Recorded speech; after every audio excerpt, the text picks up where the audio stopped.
Muito bem, programa no ponto, voltando aí mais uma semana até vocês, da esperança e sempre da certeza também de apresentar boas receitas e bons assuntos de um bate-papo. Na semana que passou, nós tivemos aí um programa bem familiar que eu tantas vezes prometi para mim, de que dá oportunidade para que as pessoas contem a sua história, onde a história, agora tem uma discussão, né, na confusão, agora história com H, tá? Não é história.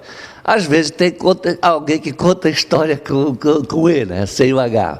Mas nesse caso não, a história contada por quem a viveu é um documento que não tem valor, né? Só a família que sabe, quando tem oportunidade de ver alguém dela, né, que teve uma longa experiência na família, e ela contar a sua própria trajetória.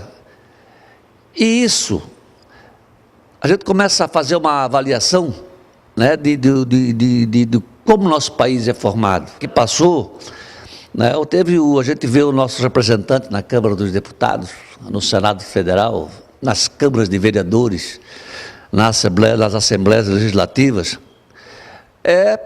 pessoas que nos representam, que na verdade já há muito tempo a gente sente que eles estão querendo representá-los, ou representar-se, digamos assim, atendendo somente os seus interesses particulares, em detrimento àquela promessa, né, que é ou em detrimento até à Constituição, que diz que eles devem prestar esclarecimentos a nós, cidadãos, a nós como eleitores.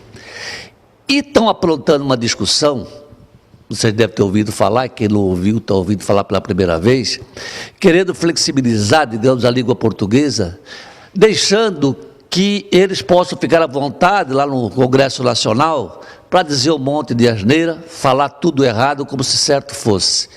E isso evidentemente traz, para quem se esforçou um pouco, que estuda, uma certa vergonha, né, de tê-los como representante. Eu particularmente, que aprendi com meu pai, que tinha o primeiro grau, mas que procurou aprimorar-se no conhecimento da língua portuguesa.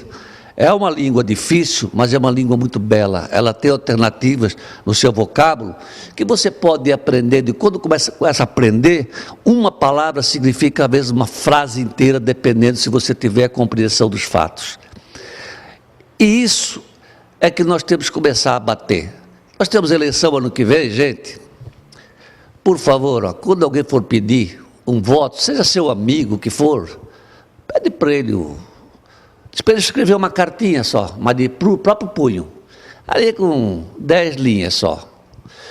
Se ele tiver menos de 10 euros de português, vota nele, porque eu tenho certeza que desse nosso candidato de vereadores nós temos aqui nos últimos anos, quase todos, eu tiro pouquíssimas, honrosas exceções que conseguem fazer 10 frases sem um único erro da língua portuguesa, sem ofender a nosso idioma pátrio. Mas, enfim, são situações em que eu, por exemplo, tenho o hábito, hoje, de aprender com meu pai, quando eu leio uma revista, eu gosto muito eu tenho pouco tempo para ler livros, mas revista, fico me atualizando até é a função da gente, ou na posição que ocupa, na mídia.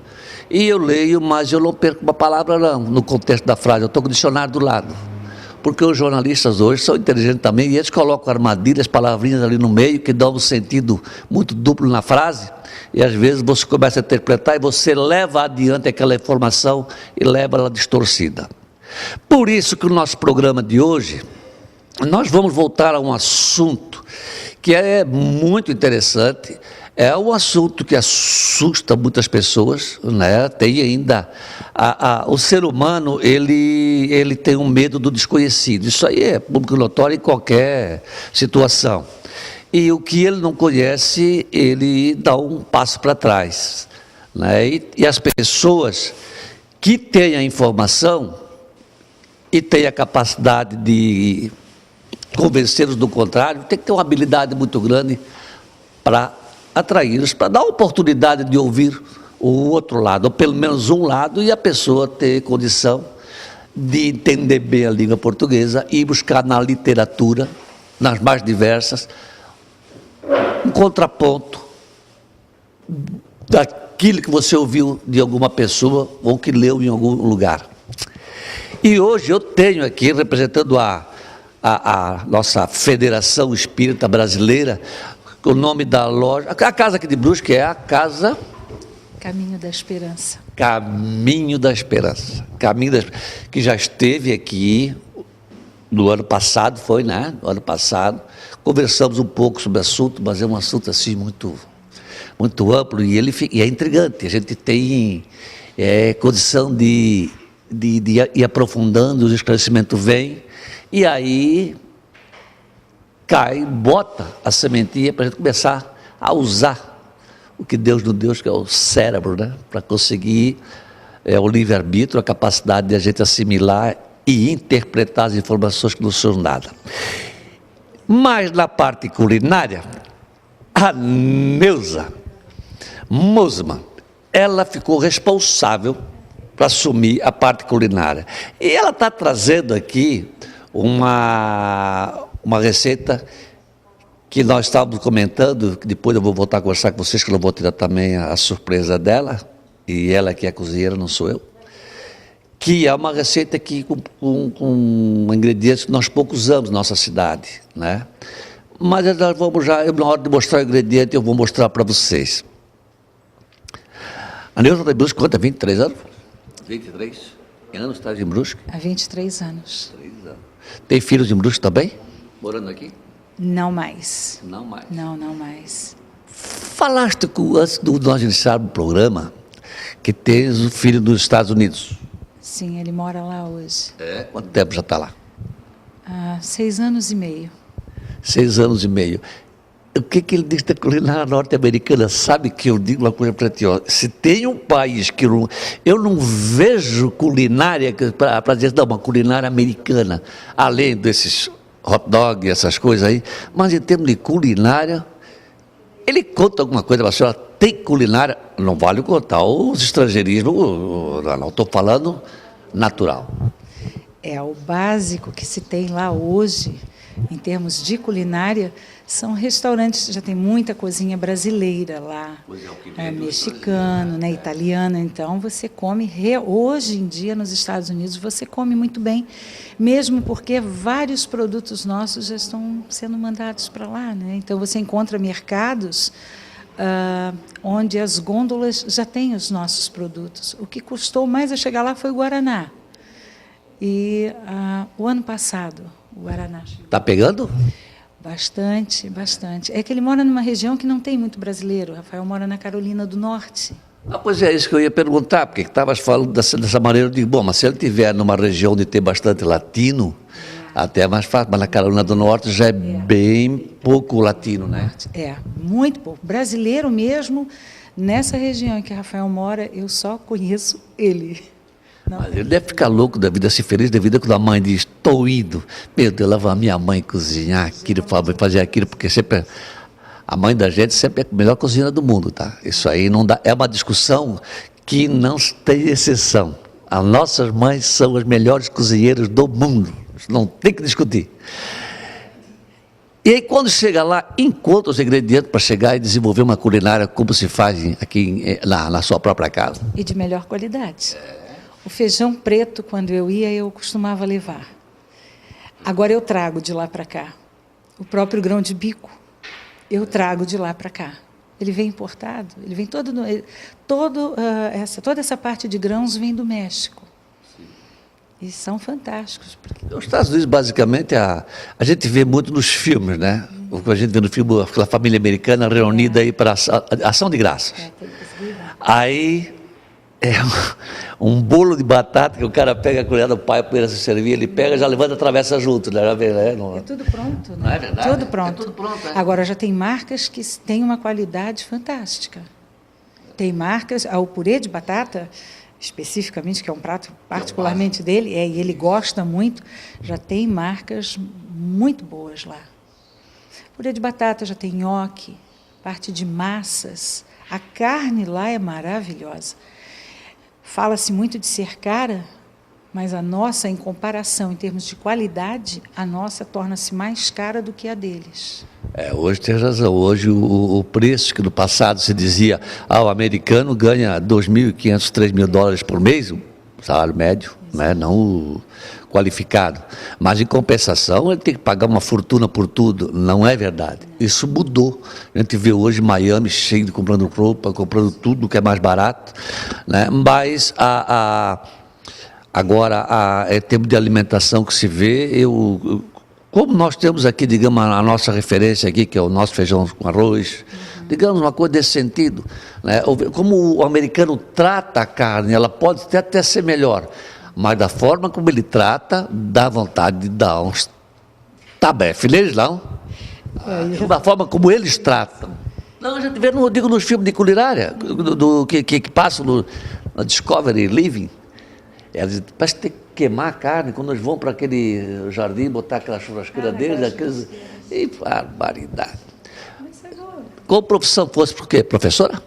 Fui professora com especialização em área de pré-escola.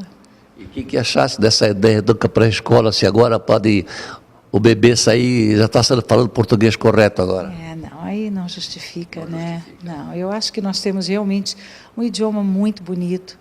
Nós já temos um país que a educação já é um ponto muito falho, né? Então, ainda se estimular a que se fale errado, se escreva errado e se transforme isso numa coisa absolutamente natural, aí é para se repensar, né? Me diz uma coisa, Neuza, quando vieste para buscar 23 anos, quando vieste do Rio, né, onde nasceste, no Rio de Janeiro, né? Já tinhas contato com o espiritismo? Já o Rio é uma cidade grande, né? E as opções também. Em cada bairro que se tem no Um é lógico que há de se ver onde também está se chegando, sim, né? Porque aí tem para todos os gostos e tamanho. Mas há um leque muito grande de oportunidades de escolha. E o que me encantava particularmente no Rio é que os meus meninos estudaram numa escola, num jardim de infância, e que em frente nós tínhamos uma escola com o nome de Bezerra de Menezes.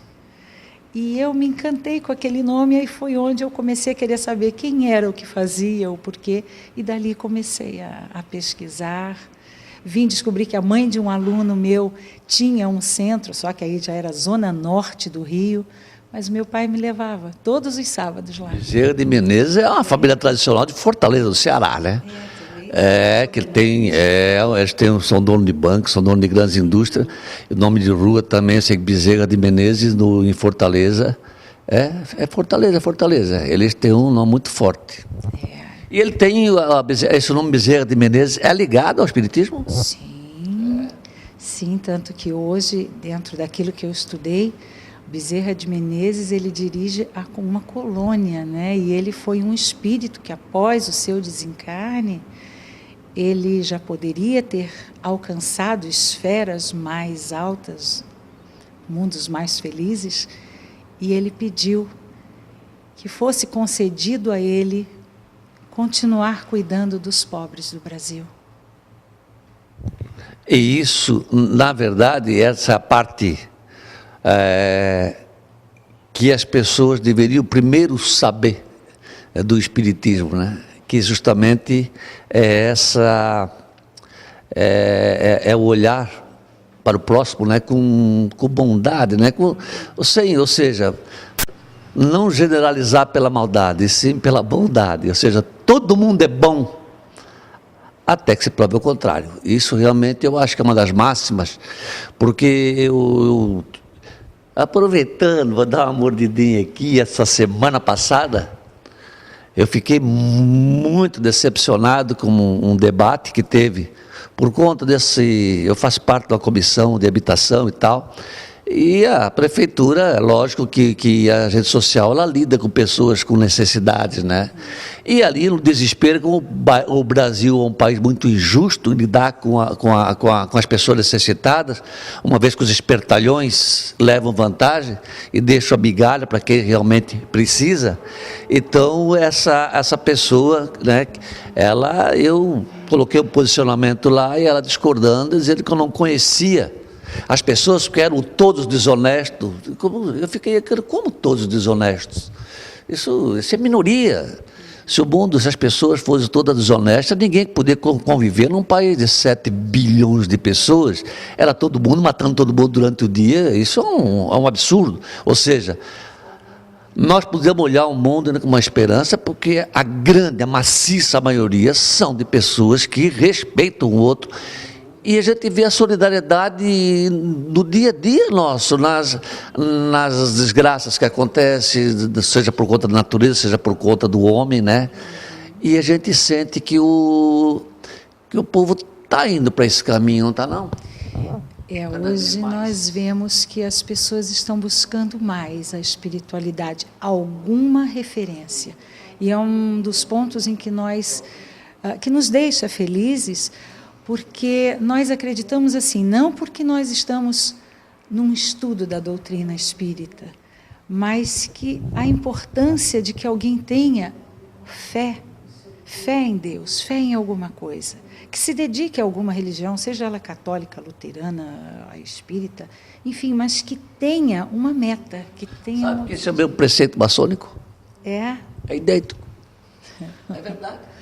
É idêntico. Porque todos os caminhos... Se não tiver, que eu saiba, ateu não é aceito da maçonaria. E tem aquele ateu que qualquer coisa, ou diz graças a Deus, ou que Deus me ajude, né, na hora do aperto. Nós temos, inclusive, já um livro escrito, O Ateu, do espírito Antônio Carlos, e eu até li essa história. Ele é um romance, mas a título de um conhecimento, de entender. Exatamente, porque nos romances também se aprende alguma coisa. Tá cheio sempre, principalmente as pessoas que estão iniciando, pegar um livro técnico, né, as nossas, não digo as nossas obras básicas, porque essas aí é uma outra história, sim, mas o primeiro contato de muitas pessoas com o espiritismo, que se encantam porque buscam respostas, e o espiritismo tem isso, ele te dá respostas. É uma fé raciocinada, porque as tuas dúvidas, elas são sanadas, há uma resposta, ou num livro técnico, ou às vezes num romance que você pensa que é uma água com açúcar. E ali vinha contando exatamente o sofrimento desse personagem do livro em ser ateu, mas ele realmente era, e ele tinha uma convicção tão grande de que Deus não existia, que não havia nada ali além daquele momento, que o desencarne dele foi muito triste, quando ele se deparou com alguma coisa que acontecia do lado de lá. Então, eu vejo, hoje, dentro do que nós realmente estudamos, repetindo, que a importância que existe de você acreditar. E você pode acreditar porque realmente está ali. Eu concordo. Tem que acreditar, e é importante até porque acalma a alma, como diz, né? Como se diz. Mas, às vezes, a gente vê pessoas colocando argumentações, né, fazendo com que a pessoa acredite que é impossível acreditar daquela maneira que se coloca, entendeu? Então, eu digo, não, isso aí não pode, isso é uma infantilidade, não é tão simples assim, né? Agora, quando você tem a oportunidade de debater, aquilo que nós acabamos de falar, se a pessoa tiver, a educação está na base de tudo, se essa pessoa tiver compreensão do que está lendo, que ela puder exercitar a mente dela e ela própria concluir, aí sim, aí ela vai acreditar, ela procurar acreditar.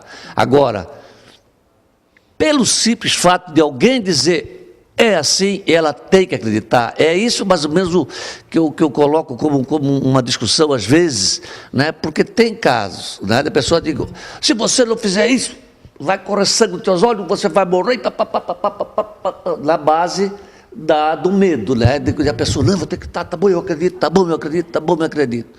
Quando, na verdade, o bom seria que essa crença, ela viesse naturalmente pelas próprias experiências de vida que se tem, no dia a dia, olhando a natureza, olhando as outras pessoas, olhando os atos, as ações, ou seja, um conjunto de fatores, né, que faz com que a gente, quando vê lá nós dissemos, né, meu Deus, eu reclamo de quê, meu Deus, está tudo tão bonito, está tudo tão bem, não tem momentos que a gente tem aquela paz, né?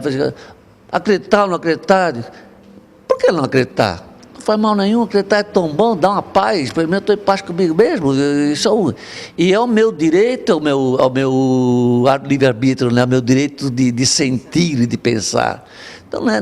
Mas às vezes a gente fica chocado com pessoas que estão usando a mídia hoje mesmo, a grande mídia, com uma forma de argumentação que eu acho que não é própria, que pode inclusive afastar, ou seja, que pode decepcionar pessoas que até então já tinham essa fé e ver daqui a pouco situações de pessoas que se colocam como os arautos da sabedoria religiosa e dizendo um monte de besteira que realmente uma pessoa com um mínimo de educação já vê que aquilo ali é pura picaretagem. É por isso que nós dizemos que o Espiritismo é uma doutrina raciocinada. Não adianta você chegar e dizer tem que ser assim, não há uma imposição. Ela é uma fé consoladora, ela é uma doutrina consoladora, porque isso foi uma promessa de Jesus, que Ele ia, mas Ele ia nos deixar um consolador, nós iríamos encontrar o Consolador. Consolador que é aquele colinho que você precisa no momento de dor, em que você não se sente sozinho, você não se sente desamparado, e que você tem às vezes algumas perguntas e ali está a resposta. Você tem uma resposta. Você pode não aceitá-la de primeiro, de início, porque você diz, por que isso me aconteceu? Por que isso está acontecendo agora? Eu não merecia. Por que comigo? Mas é que você vai caminhando, nem que sejam a passos curtos, um passinho de cada vez, e vai chegar um momento em que você vai encontrar a tua resposta. Você vai saber o porquê daquilo ali ter acontecido com você. E que não foi somente para o seu mal. Aconteceu, mas você, ao mesmo tempo em que você balançou, mas você vai dar mais um passinho, você se equilibra e você continua a caminhar. Também amadureceu. Aí também entra o fato da idade, né? É uma caminhada, né? A gente é criança, a gente é jovem, a gente é intempestivo, a gente é e tal, aquele ritmo do começo da formação da família, aí vem os filhos e você vai amadurecendo, você tem a responsabilidade de começar a passar experiências de vida lá para os teus filhos, e consequentemente você vai ter que ter alguma conclusão, você não pode abandonar, tchau, que eu estou indo embora. Não, tem. Agora me diz uma coisa, todo mundo assim que frequenta o centro espírita, assim, vem com essa calma, tranquilidade, assim, com essa paz, não falar assim, que nem tu fazes. Não, nem nós somos assim, todos os eu gostaria dias. De estar assim, falar, legal. Não, é que tranquilona. Nós temos os nossos momentos também de altos e baixos. São seres humanos, né? Claro. Eu não falei para vocês, é verdade. Porque não somos certinhos, nada acontece, nós estamos sempre felizes, somos sempre, né, essa florzinha do campo. Normalmente nós procuramos, porque nós sabemos que essa é a nossa forma, né? Porque nos diz que, a doutrina nos diz que conhece-se o verdadeiro espírita pela sua transformação, né? Pela sua modificação, seu melhoramento. Então, a gente procura, mas há momentos também que a gente foge um pouquinho da raia, mas depois a gente volta, porque há o conhecimento, sabe? E você sente a necessidade de voltar a esse ponto de equilíbrio. Mas sabe que, conversando com amigos de dominó, de conversa, e surge de vez em quando, nesse grupo assim, conversas que vão para esse lado, né? O lado espiritual, o lado sentimental. E não tem uma pessoa, não existe uma pessoa, que quando você fala assim, quando você conseguiu ajudar alguém, né? Você deu sorte, azar do outro que teve o que precisou, mas você deu a sorte de estar ali na hora de poder estender a mão para uma pessoa e trazê-la de volta. Isso, e aquela pessoa te olhar nos olhos, sabe aquele muito obrigado que atravessa o corpo da gente todo assim? Não tem uma pessoa que não diz, não, eu passo uma semana, um mês, parece que eu estou com a alma lavada, eu sou outra pessoa, pelo simples fato de ela ter sido útil para alguém. E isso independente da pessoa ser ateu, ser quem for, não basta ser um ser humano. É porque todos nós temos o que nós dizemos no Espiritismo, essa centelha divina em cada um de nós, né? Essa luzinha que nos conecta ao alto. E eu vejo também que não existe a sorte ou o acaso. Você estava ali naquele momento pelo merecimento daquela pessoa, de ser auxiliada, e também a oportunidade de você colocar em prática aquilo que você tem de bom, porque todos nós somos essencialmente bons. Às vezes falta a oportunidade, ou às vezes você está tão tomado por preocupações, ou por algum problema, ou por alguma situação, e você deixa passar. Mas não é o acaso, não é a sorte. Ah, por acaso aconteceu isso. Ah, eu dei uma sorte. Já estava. O nosso programinha já estava todo feito. Já. Aí a gente só vai executando. Aí vem a calma, vem a serenidade, vem a paciência, e tudo vem a contento. Mas o ser humano, ele é uma máquina muito complexa, né? E a gente sabe que isso agora, em termos de cientistas e tal, de comprovações, que existem pessoas que não têm sentimentos. Isso como se fosse uma doença mesmo. Se não tem, ela não... Ou tem, como tem aquelas pessoas que não sentem dor, pode botar a mão no fogo aqui, não sente dor. Aí é uma questão patológica, né? Também não é uma questão de a pessoa querer ser assim ou não querer ser assim. Agora, no mais, eu concordo plenamente. Se tem um fã do ser humano, sou eu. Eu tenho convicção, né, de que as pessoas, independente do seu status, ele tem um sentimento igual, ele tem a base da compreensão, da valorização da vida sua e dos outros, são a mesma. Ela tem essa importância. Conheço muita gente milionária que continua no seu íntimo, como ele sempre foi. Na verdade, o fato da riqueza foi umas consequências do trabalho bem feito, né? Que a coisa vai e tem que ir, porque não é questão de querer ganhar mais, é uma questão de que, se entrou nesse barco, rema, tem que remar para frente, não tem mais como voltar atrás. Aí atrás tem uma cachoeira esperando. Aí, já o caso do empresário, por exemplo, ele já tem atrás de si centenas de famílias, ele não tem mais o direito de parar ou fracassar, porque ele vai atingir muita gente com a irresponsabilidade dele ou com a incompetência dele. Por isso que muita gente às vezes detona e fala mal do empresário que faliu. Ele sofreu muito, não estou falando da fraudulenta, estou falando uma falência, enfim, no sentido profissional, de que não deu, as coisas chegaram a tal tamanho que ele não deu conta mais sozinho de tocar aquele barco, precisava de mais remos e não encontrou. Mas legal, Neuza, eu vou dizer uma coisa para ti, nós conversamos meia hora. E estava super preocupado em falar 5 minutos comigo. Ou foi eu que falei essa meia hora sozinho? Não foi, nós dois dividimos o tempo, né? De repente, sim. Dividimos, né? Então tá bom. Eu vou dar uma chamadinha nos meus comerciais. Na volta, nós vamos falar um pouco de culinária, porque a receita que a Neuza vai nos brindar hoje é uma receita que eu não conhecia. Olha que eu já estou aqui quase 10 anos aqui, já vi muita coisa de culinária, e quando eu digo para vocês que a culinária é muito rica, nesse aspecto você pode viajar, né, nesse tema, e vocês vão ver uma receita que depois de ver, mas que simples, claro que é simples.